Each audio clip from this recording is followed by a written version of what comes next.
હું અહીંયાથી બોલું છું અને તમે સાંભળો છો એનો અર્થ એ નથી કે હું ઉપદેશક છું અને તમે શ્રોતા છો, પરંતુ આ પણ મારી એક પ્રકારની ભક્તિ જ છે. સામાન્ય રીતે ભક્તિ મંદિરમાં થાય છે, પરંતુ મારે મન સમગ્ર વિશ્વ એ માનું મંદિર જ છે.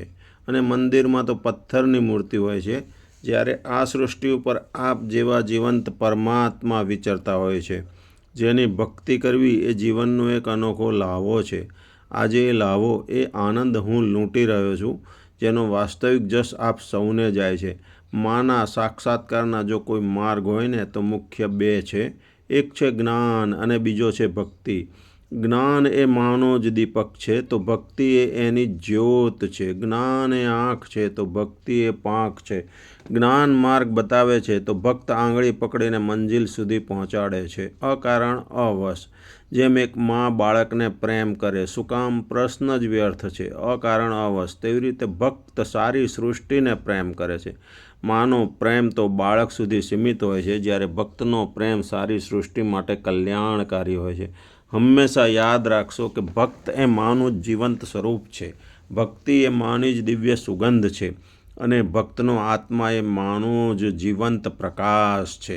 પરંતુ આ આત્મા આપણી ભીતર પ્રગટ કેવી રીતે થાય? તો તેના માટે માના અંતરના આશીષ પ્રાપ્ત કરવા પડે.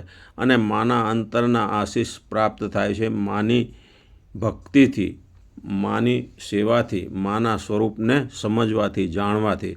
જેથી આજે આપણે મા વિશે બરાબર જાણીશું, સમજીશું.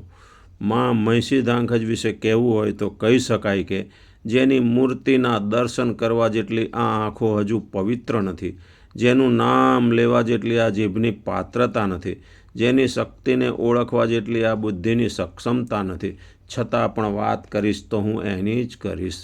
કારણ કે પાત્રતા આવશે તો પણ એના નામ થકી જ આવશે.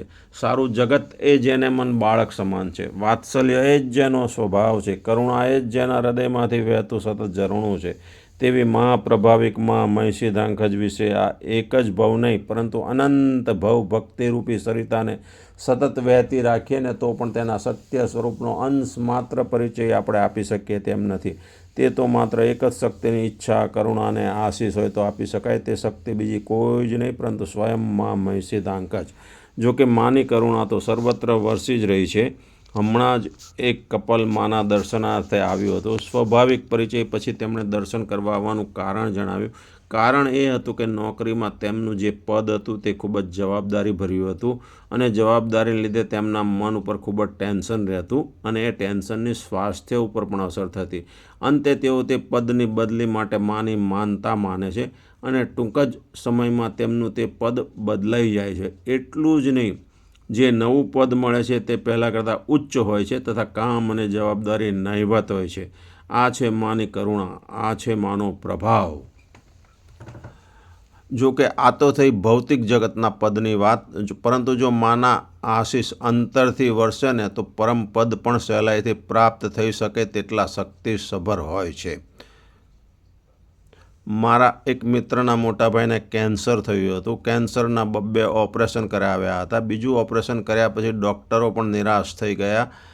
અંતે તેઓ દવાની સાથે માની ઉપાસના શરૂ કરે છે, અને ઉપાસના શરૂ કરતાં જ દર્દીના વાણી, વ્યવહાર અને વર્તન બદલાઈ જાય છે.